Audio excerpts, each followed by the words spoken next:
All right, so thank you for the kind introduction and thanks for staying in the room, I guess, because from the wonderful speakers before me, which had actual DH research, I'm going to switch over to a more pale topic, which is infrastructures. And I'm going to present to you today a service that we created throughout the last couple of years with the wonderful name, a very creative transformation service.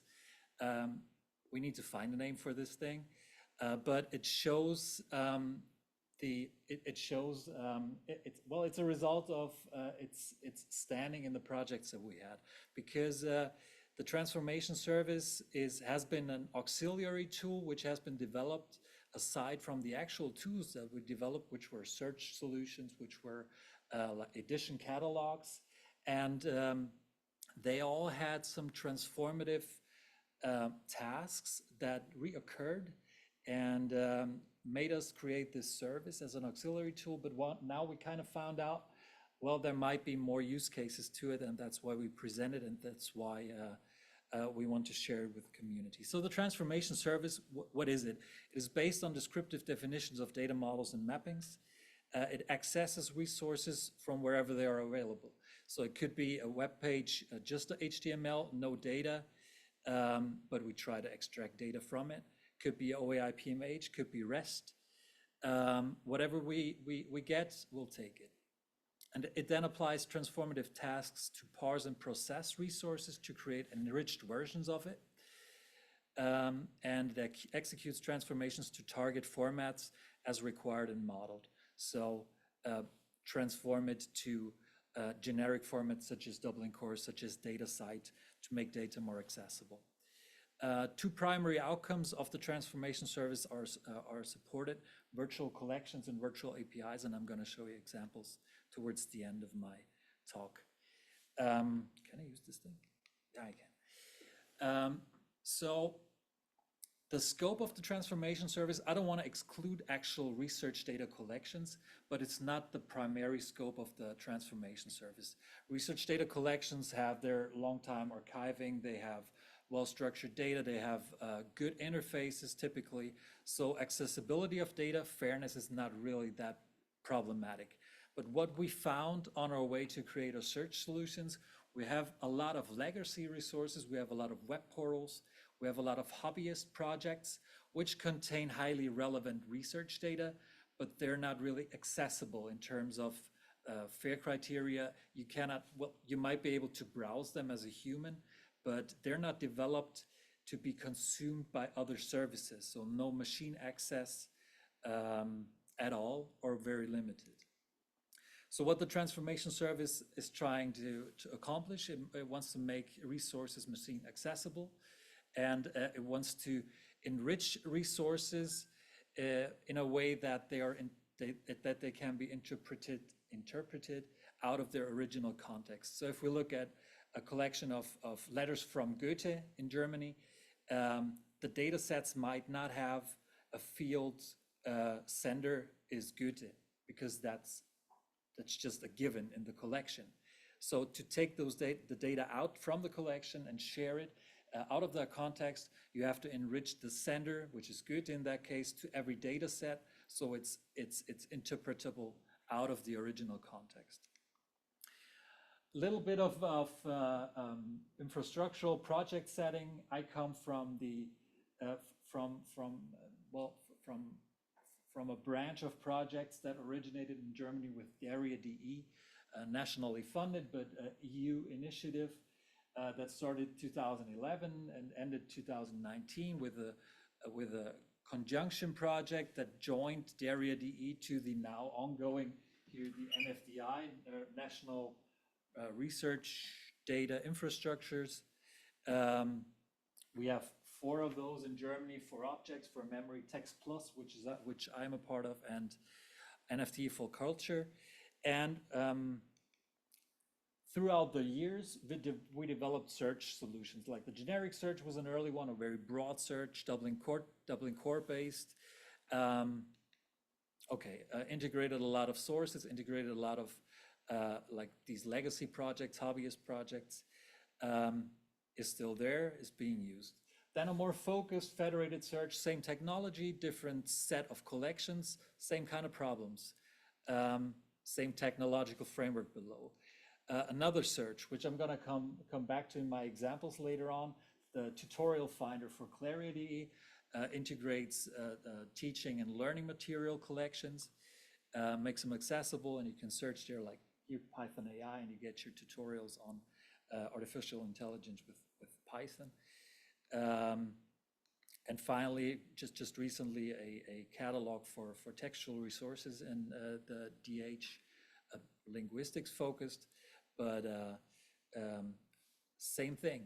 Take data from well-structured, from not so well-structured collections, from actual just websites, but try to get as much data on editions in that case, textual collections as possible, and not only go for the well-structured repositories, well-accessible repositories, but try to find those little nuggets that are lying around everywhere, not being accessible though. So from these 4 services throughout the years, that transformation service grew to be a really helpful service for us and for other initiatives. It's just an infrastructural component, but it enables access to these nuggets, like I said. Quick word on data modeling before I go to actual hands-on data modeling. To model data, you import an existing schema definition if it is available, otherwise you import from scratch. Our concept for data modeling identifies a data definition phase. That's where you can specify context-free grammars on your data to prepare them for later transformation, which makes the whole transformation process way more powerful than just with a transformation with a scripting language. But data definition as an initial phase, then data transformation, actually writing transformation statements to split content, to apply named entity recognition, whatever you need to do to enrich your data, to fetch authority data. If you're going towards semantic webs or knowledge graphs. And then you recurse and cascade. You don't have to, do one transformation. You can, based on the transformed data, you can go ahead and do other transformations. And the goal is to refine that data, include external data if it is required to interpret data, but to keep it in the original context. Then we move on to data mapping. With that enriched model and data set we have, we map to the source to target structures. So blow up the enriched data as it is in the source, and then the enriched map this enriched data structure to the multiple targets contexts you need.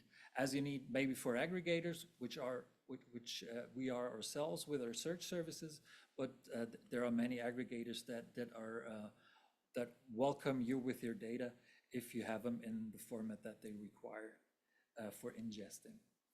So the overall idea is make data, include as much as possible in the data models because they are reusable, and keep the mappings kind of as lean as possible, because for every target context you need an individual mapping. You don't need the data model again. So it can, every transformation in the data model is reused. Quick words on accessibility. What do we need for data to be accessible? We need an interface for data access. We need somewhat kind of structured data. Data sets need to follow some consistency, otherwise it's kind of hard to use them, to do something with them. And you need a description of the structure, either a schema ideally, and or a documentation, so you understand the semantics of that data. So now I'm gonna, I recorded I have some screen recordings which are gonna go, and I'm gonna comment what we're doing.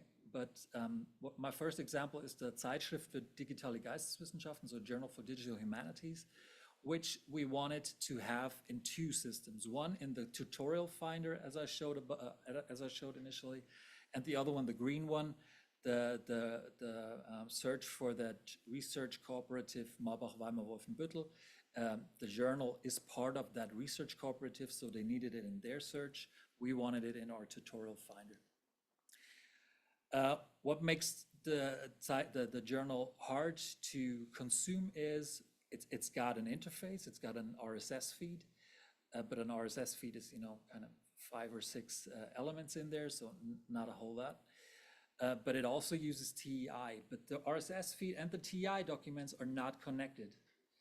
What you need is in between the HTML page. So from the RSS feed, you get a link to the HTML page. Within the HTML page, you find a TEI, a link to the TEI document, and then as a human browsing the site, you can download the TEI and use it.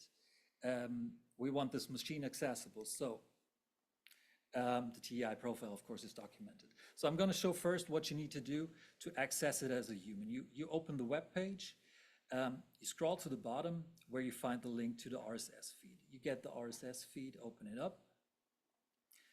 And what you see is we've got items for each journal article.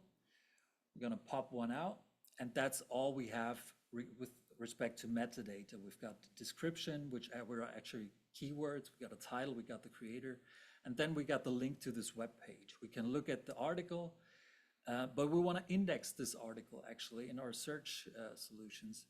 So, well, as a human, I can pop out that sidebar, download the XML, and wow, we got a nicely structured TEI document, which would be awesome to index, but you don't have direct pointers to that TEI document. You need the RSS feed for that collective access to the journal. So what do?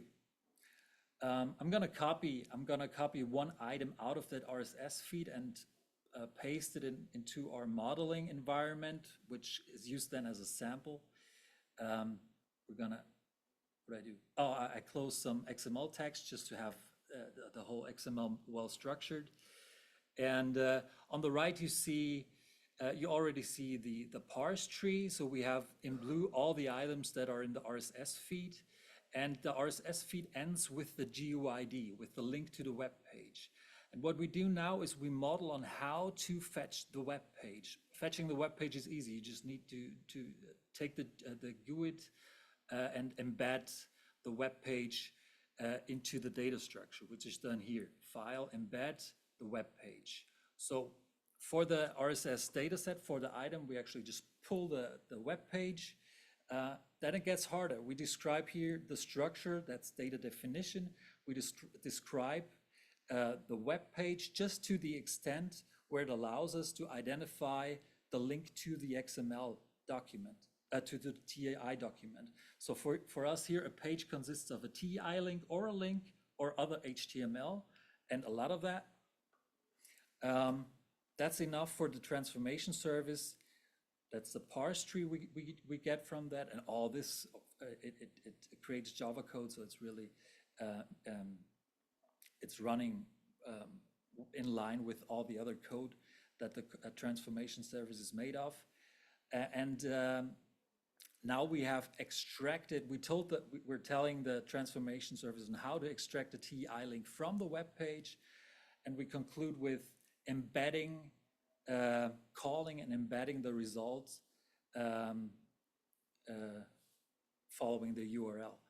So what we did here now is from the RSS, we actually just remodel what you need to do as a user to get from the RSS feed over the HTML page to the TEI, and we're telling the transformation service, this is not the transformation service, it's just a modeling environment. I'm going to come to the transformation service on how to get the TEI and embed it in the actual data set.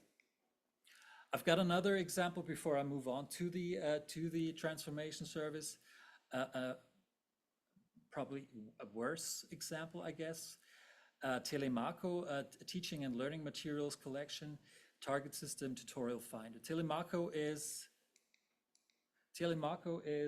a really old system. You'll see it when you look at the HTML, but it is still being curated.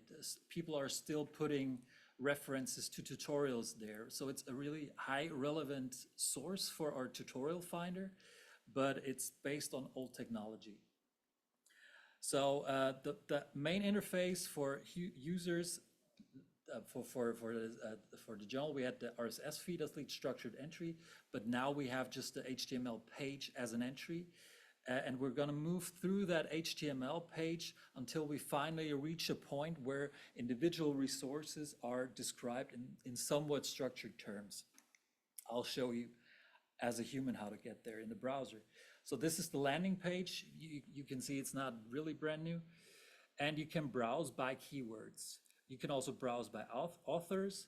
But okay, let's click into machine learning. You get in the subpage for the keyword machine learning. We have two entries there. We'll select the second one now for an example, Mollet Guides for Ling 572. And there you see it's still HTML. It's just an HTML table, but it's somewhat structured, you know. We're still not at a point where a computer understands this. It's HTML.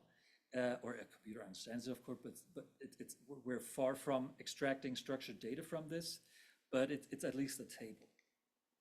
In our modeling environment, here we have the home page as a sample input. You see machine learning, and you already see machine learning. The keyword links are always the same. It's /hub/KW search, and then the actual keyword.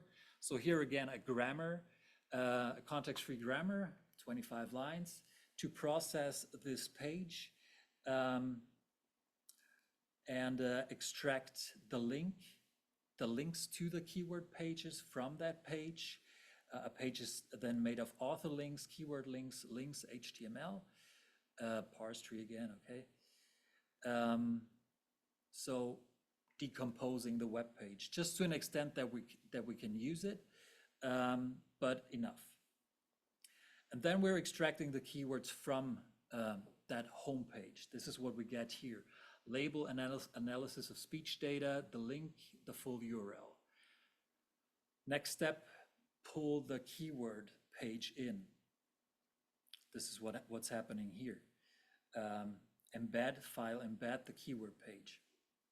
So once we got that in, we're going to write a grammar for the keyword page again, because we need to extract the links to the actual resources, the teaching resources, which is what we get here, Weblicht as a service and the link to that. Again, a grammar for that, like for the keyword page, yes. And we're finally getting to resources. We're parsing the table. This is what we see here. Don't have to understand it or anything. It's got somewhat of its own syntax there, but it's always like a 10-liner where you would usually write long scripts. And we finally get to scroll. Oh no, yeah, okay. So, but still we have, let me hold there. Can I hold? I cannot. We still got one resource. So we had one web page that we parsed and we pulled a lot of things together, but still one web page. It's still one resource for indexing. And oh man. And what we do now is we can select that CMD element as our new processing route. And once this is done, the whole pipeline stays the same, but we're telling the transformation system, hey, break at every CMD element, and these are our actual resources. So from that web page that we modeled, and the web page and the web page and the web page, we're arriving at a stage where we extract a whole lot of metadata actually from that web page, which is now ready to be presented by the transformation service or to be indexed in our tutorial finder or the other. No, the other one was for the ZFDG, for our tutorial finder. And we have just modeled it now. We don't have a real result yet. We don't know what to do with it. We switch over from our modeling environment to the transformation service and go on with our example, Mollet Guide for Ling 472. I'm going to switch over. And the transformation service is really a lean service. You only have data sources, and we can find or hub browse the Telemaco service, and that's the result we get now once the transformation service works through that pipeline.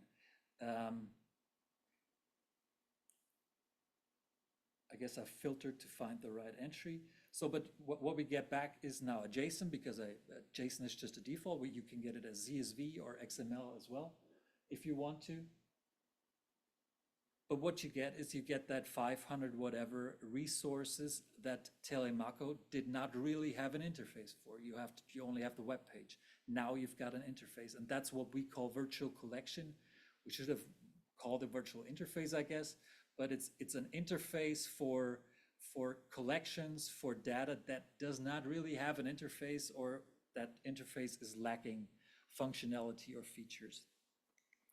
And to conclude, if I have the time still, you can, everything I've shown you, the whole transformation, you can do it in two directions as well. And that's, we didn't need that before, we need it now, and we love that we have it now. But you can transform query languages, and then you can transform results as well. So what we use this for is, we develop services like the registry I showed you initially, and that registry consumes data providers. And each authority data provider has their own query language, and each has their own result structure that it gives you. But you, in a service, you don't want to code against every of these individual structures. And that's where the virtual API comes in. It transforms the query language for you to execute a query on, let's say, a GMU, and you type query equals GMU, and it'll transform it to the query languages those authority file providers understand. Then it executes the queries, the results come back, they're highly heterogeneous again, but the transformation service will then integrate it in a way that you want it and understand it. And I'm going to show you this also in screen sharing. We're going to call a German authority file provider. We're going to ask for Faust in the works database, and you see, well, we get hits.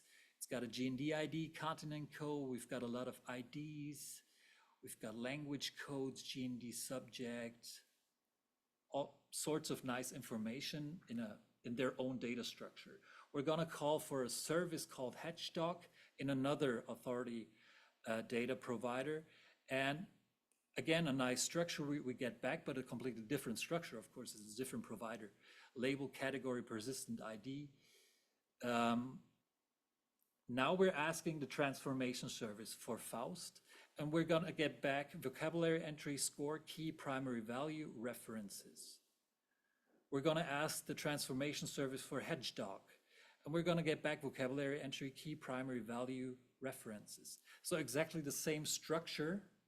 And the benefit is, when I'm creating a service now, I only have to code against this structure, vocabulary, and however I define it. It's just mapping.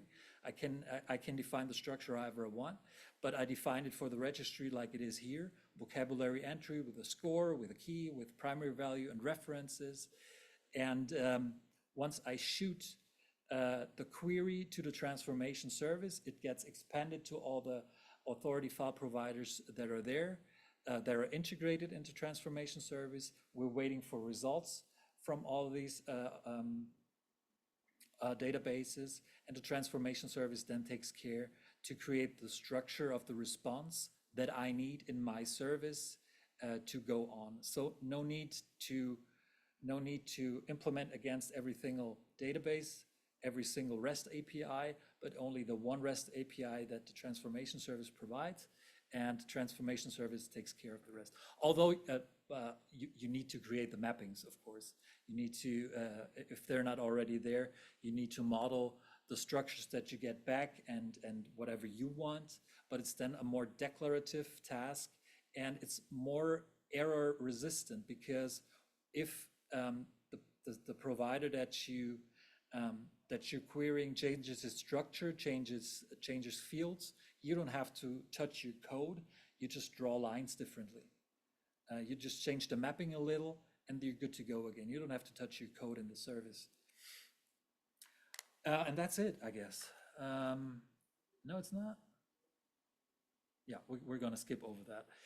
It's just to show you they're all using the same models for querying and for responding from the transformation service. Future tasks, detach modeling environment and transformation service from its original infrastructural frames. Both of them, the mapping environment and the service, are still very deeply integrated into in that Text Plus and Daria bubble. But we think it might be relevant for others. And so we want to make them their own kind of products, and not only be usable within these infrastructures. Also, right now we're mapping and modeling mainly for our own services, for German services, all in that DH Germany bubble, and we're really ready to get more requirements, more use cases from wherever, and because we are ourselves the main users of these services, or have been up until now, the user interface and the user experience are not the very best. If we want to get new users into these systems, we'll probably have to work on user experience of the services. But yeah, that's going to be our next tasks. And so thank you for listening.